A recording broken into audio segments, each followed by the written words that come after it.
All right, Nick, let's talk about the Alabama Crimson Tide. Really great recruiting class for the Crimson Tide, but when it came to the transfer portal, it seemed like a lot of guys leaving Alabama. They weren't necessarily bringing a lot of guys back in quite yet, but all of that has now changed. Alabama has gotten a slurry of new transfer portal commitments coming through. I think this is really great news for the Crimson Tide. But before we get into all of that, I'm Andrew. This is Saturday Morning Inspection.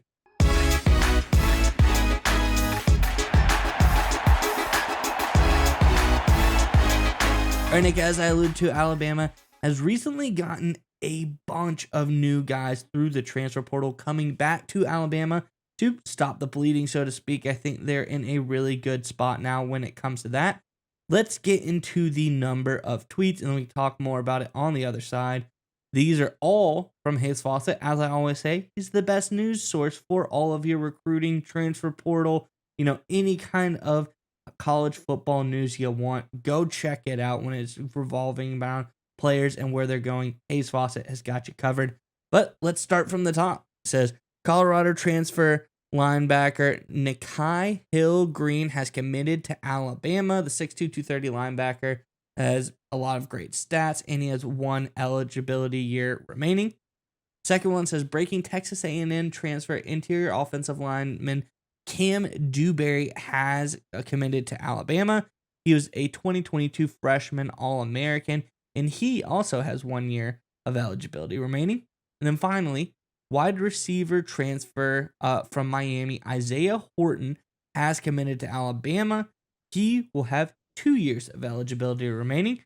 So 3 really talented recruits or transfers coming to Alabama. I think this is really good news for the Tide. Curious what your thoughts are about this one, Nick. But before we get to you, Crimson Tide fans, in the comment section below, you've got a really tough, but I think winnable bowl game coming up. I'm curious, what are your thoughts on how it's going to go? Do you think the Tide pulls through? Do you think they keep rolling? Or do you think it's going to be tougher than you would originally have thought? Do your mind changes on that? Let us know what your thoughts are in the comment section below. Give us the final score of the bowl game in the comment section below. But nonetheless, Nick, what do you think about all things here Crimson Tide? Yeah, first and foremost on the bowl game, look, after seeing what Ohio State did offensively against Tennessee, I think this Michigan defense is better than people think. I think there's a chance this could be a low-scoring game. I think Alabama still wins, but I'm actually really impressed by Michigan's defense. I think that's going to be a challenge for Milroe and DeBoer and company to address. Now, onto these transfers. Obviously, there was news for, I think, a couple weeks there where it was just everyone was leaving Tuscaloosa. It just felt like total disaster.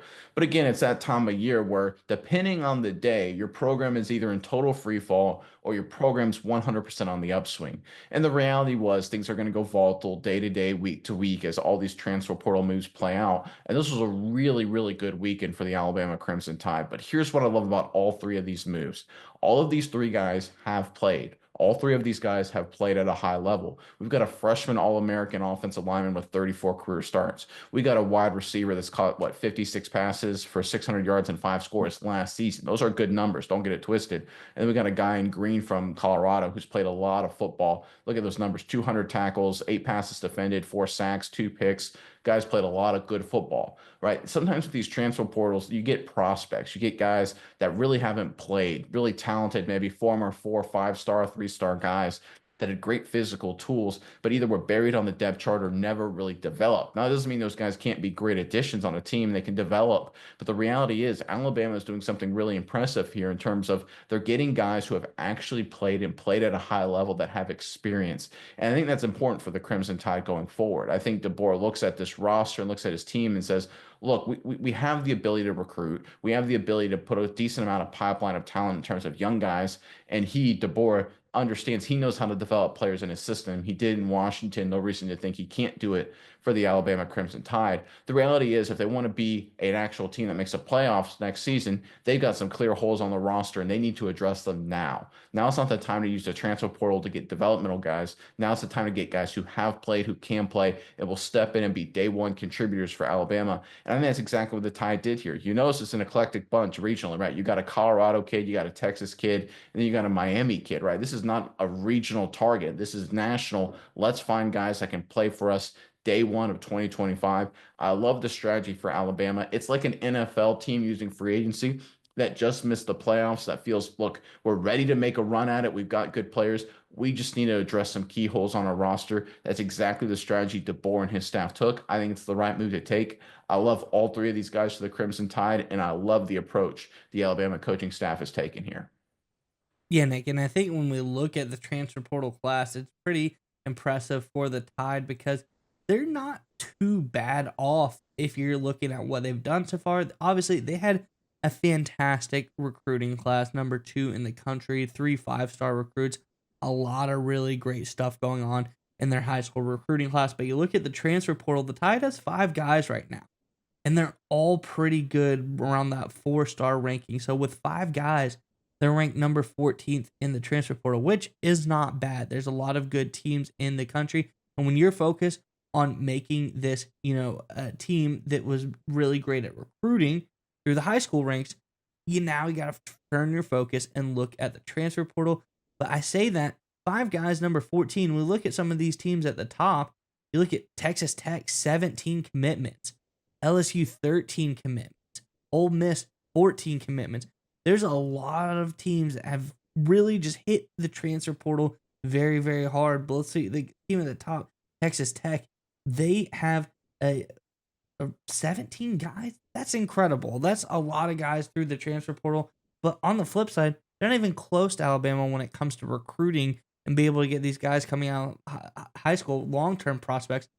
I think Alabama went about it the right way. I think they focused on the recruiting class. They built their base, got a lot of young talent coming in, and then they went to the transfer portal and picked out some key positions that they need help with. And like you said, they didn't get projects. They got guys that are coming in to contribute to this team day one. I think Alabama has a smart strategy under head coach Kalen DeBoer to get this team ready to continue success, not to try to have to rebuild, regroup every season. I think this is a really great use of the transfer portal. I think we'll see the results of that next season. Yeah, it's one of those things, whether it's NFL or college. If you want to be a consistent contender, you want to avoid total upheaval, total coaching staff upheavals, total roster upheaval, right?